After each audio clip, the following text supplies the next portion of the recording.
भास्कर पवार. आम्हाला जो आमचा हक्काचा शेतीचा जो रस्ता आहे तो मिळवण्यासाठी आज आम्ही आमरण उपोषण सुरू केलं आहे. सर, मी एक शेतकरी कुटुंबातील मुलगी आहे. आमच्या वडिलांनी आयुष्यभर कष्ट करून शेती केली. गेली 5 वर्ष म्हणजे 2022 पासून हा जो शेतीच्या रस्त्याचा वाद चालू आहे ना, त्याचा माझ्या कुटुंबाला आणि आमच्या वाड्यातील शेतकऱ्यांना खूप आर्थिक आणि मानसिक त्रास सहन करावा लागला आहे. आम्ही कायदा हातात घेतला नाही तर आम्ही न्यायालयावर विश्वास ठेवला आणि कायदेशीर मार्गाने लढलो. पण आता आम्ही थांबणार नाही. आज आमच्याकडे उच्च न्यायालयापर्यंतचे सर्व आज उच्च न्यायालयाचे सुद्धा आमच्याकडे निकाल आलेले आहे, पण तरी अंमलबजावणी होत नाही. म्हणून आज आम्ही हा आमरण उपोषणाचा मार्ग स्वीकारला आहे. आम्हा सर्वांची फक्त एवढीच विनंती आहे की न्यायालयाने दिलेल्या आदेशाचा सन्मान व्हावा आणि त्याची अंमलबजावणी तातडीने होऊन आम्हा शेतकरी कुटुंबाला न्याय हवाय. मी महसूल प्रशासन, पोलीस प्रशासन आणि लोकप्रतिनिधींना कळकळून हात जोडून विनंती करते की माझ्या वाड्यातील शेतकऱ्यांना त्यांच्या शेतापर्यंत जाण्याचा हक्काचा आणि कायदेशीर रस्ता हा मिळालाच पाहिजे. आम्ही कुणाच्या खासगी मालमत्तेतून रस्ता मागत नाही. आम्हाला कुणावर अन्यायही करायचा नाही. आमचा जो वडिलोपार्जित सरकारी आणि जो आमचा नकाशा आहे तो रस्ता आम्हाला मिळालाच पाहिजे.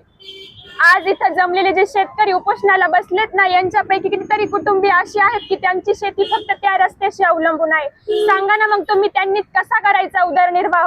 आज 5 वर्ष झाली त्यांची शेती पडीक पडली. त्यांच्या शेतात जाऊन पाहिलं तर बाभळी उगवले आहेत. मला याच्या मागे खूप मोठा प्रश्न पडतो की न्याय व्यवस्था मोठी आहे की प्रशासन? आज आम्हाला न्याय मिळाल्याशिवाय आम्ही हे आमरण उपोषण थांबवणार नाही. हा आम्ही ध्यास घेऊनच आज उपोषणाला बसलो आहे. धन्यवाद सर. हा रस्ता अगोदर चालू होता. हा काही काळापूर्वी अचानक बंद पडलाय सर. आणि सर, त्याच्या मागे काही वाड्यातले म्हणजे थोडेफार वाद आहे. सामायिक हा सरकारी रस्ता आहे. नकाशांवर सुद्धा याची 1939 ची काहीतरी नोंद आहे. आमच्याकडे त्याच्या अजून आलेले नाहीत. 2-3 वेळा पोलीस प्रशासना येऊन जेसीबी वगैरे घरच्यांनी सगळ्यांनी कितीपर्यंत आतापर्यंत खर्च केला असं याचा मोजमाप नाही. सगळ्या कारवाई होऊन अचानक स्टे लागतो. अचानक पोलीस प्रशासन वगैरे काही पण कारण सांगून शेतातून निघून गेलेली. हा माझ्या वाड्यातील जवळपास 40 लोक आहे.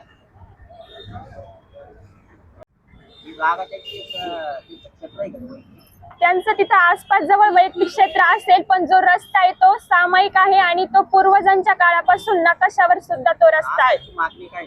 आमची मागणी अशी आहे की तो सामायिक जो नकाशावर जो रस्ता आहे तो आम्हाला मिळावायचा आहे.